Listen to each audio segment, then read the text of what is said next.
1 Samuel 15. Samuel also said unto Saul, The Lord sent me to anoint thee to be king over his people, over Israel.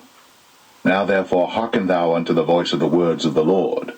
Thus saith the Lord of hosts, I remember that which Amalek did to Israel, how he laid wait for him in the way when he came up from Egypt. Now go, and smite Amalek, and utterly destroy all that they have, and spare them not, but slay both man and woman, infant and suckling, ox and sheep, camel and ass. And Saul gathered the people together, and numbered them in Telaim 200,000 footmen, and 10,000 men of Judah. And Saul came to a city of Amalek, and laid wait in the valley. And Saul said unto the Kenites, Go, depart, get you down from among the Amalekites, lest I destroy you with them. For ye showed kindness to all the children of Israel when they came up out of Egypt. So the Kenites departed from among the Amalekites. And Saul smote the Amalekites from Havilah until thou comest to Shur, that is over against Egypt. And he took Agag, the king of the Amalekites, alive, and utterly destroyed all the people with the edge of the sword. But Saul and the people spared Agag, and the best of the sheep, and of the oxen, and of the fatlings, and the lambs, and all that was good, and would not utterly destroy them. But everything that was vile and refuse, that they destroyed utterly. Then came the word of the Lord unto Samuel, saying, It repenteth me that I have set up Saul to be king, for he is turned back from following me, and hath not performed my commandments. And it grieved Samuel, and he cried unto the Lord all night.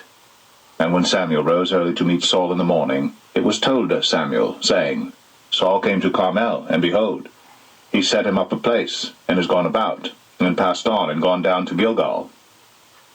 And Samuel came to Saul, and Saul said unto him, Blessed be thou of the Lord, I have performed the commandment of the Lord. And Samuel said, What meaneth then this bleating of the sheep in mine ears, and the lowing of the oxen which I hear? And Saul said, They have brought them from the Amalekites, for the people spared the best of the sheep and of the oxen to sacrifice unto the Lord thy God, and the rest we have utterly destroyed. Then Samuel said unto Saul, Stay, and I will tell thee what the Lord hath said to me this night. And he said unto him, Say on.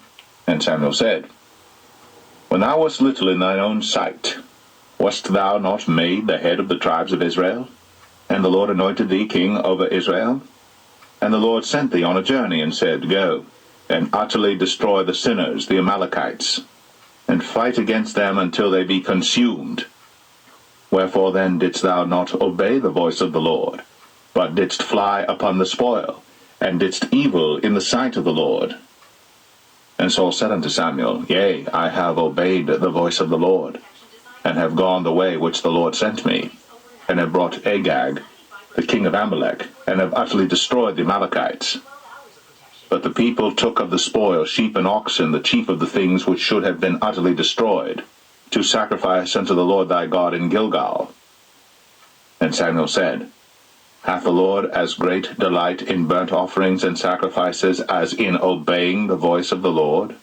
Behold, to obey is better than sacrifice, and to hearken than the fat of rams.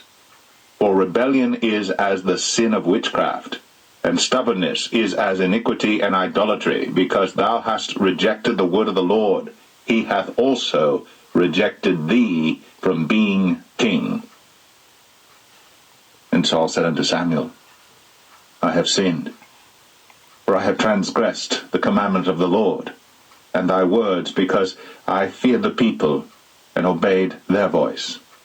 Now therefore, I pray thee, pardon my sin, and turn again with me, that I may worship the Lord.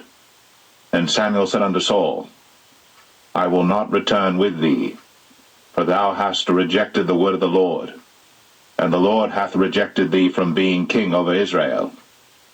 And as Samuel turned about to go away, he laid hold upon the skirt of his mantle, and it rent.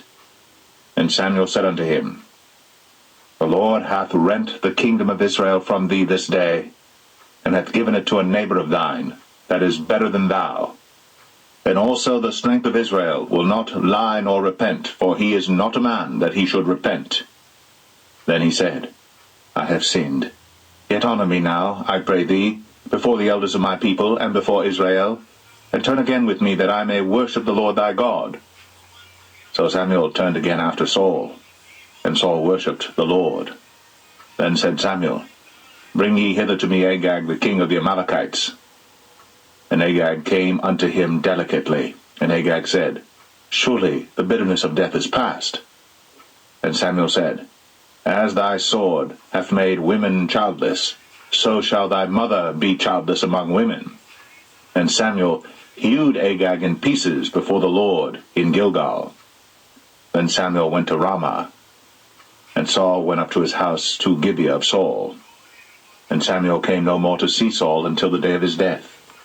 Nevertheless, Samuel mourned for Saul, and the Lord repented that he had made Saul king over Israel.